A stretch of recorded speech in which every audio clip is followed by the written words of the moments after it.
السلام علیکم every one. آج میں آپ کو حرام اور حلال کے حوالے سے کچھ باتیں بتانا چاہتی ہوں جس کا جاننا ہم مسلمانوں کو نہایت ضروری ہے.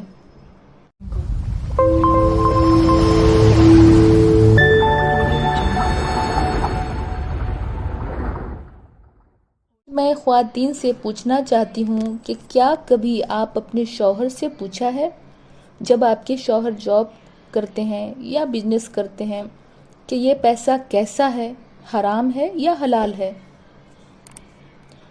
کچھ خواتین ایسی ہیں، میں سبھی کو تو نہیں بول رہی، کچھ خواتین ایسی ہیں جو بس ان کی ضرورتیں پوری ہونی چاہیے، یہ جاننا ضروری نہیں سمجھتی کہ حرام ہے یا حلال ہے. ایک ٹائم ایسا بھی گزرا ہے کہ جب مرد کمانے کے لیے باہر جاتے تھے تو ان کی عورتیں کہتی تھیں کہ ہمارے معاملے میں خدا سے ڈرنا، حرام نہ کمانا. ہم بھوک برداشت کر سکتے ہیں مگر جہنم کا عذاب برداشت نہیں کر سکتے. سوچئے وہ دور کیسا تھا. اور تو اور اتنا ابھارا جاتا ہے کہ ہائے آپ کی تو آمدنی کوئی نہیں ہے. ہم خواتین نے اپنی ضرورتیں اتنی بڑھا دی ہیں کہ مرد کتنا بھی کما لے کم ہی لگتا ہے.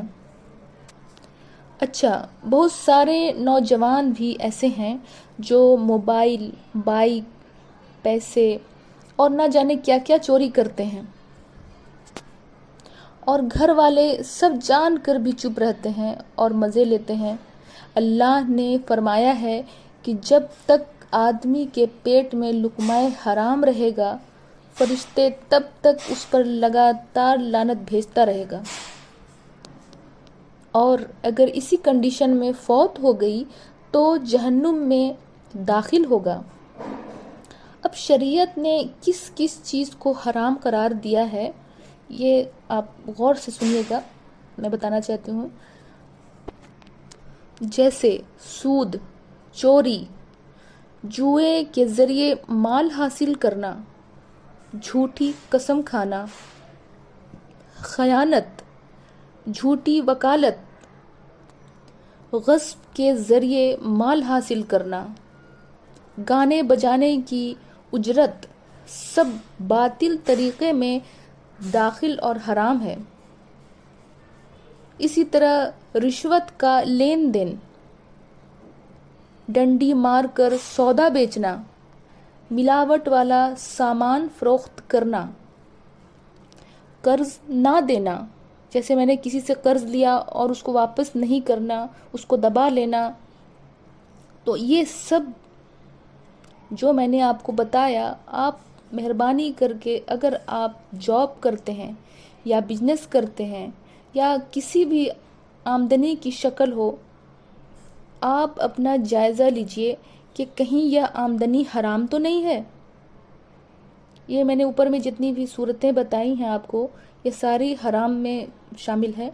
تو آپ پلیز اس چیز کو آپ غور کیجئے کہ آپ جو بھی آپ کی آمدنی آتی ہو اس میں کوئی بھی ایسا تو نہیں کہ جو وہ حرام ہو. اللہ کی قسم اس کی بہت بڑی سزا ہے. تو ناظرین، میرے کہنے کا مطلب ہے کم کھاؤ مگر رزق حلال کھاؤ. حلال روزی کے تعلق سے نبی پاک صلی اللہ علیہ وسلم نے مبارک ارشاد فرمایا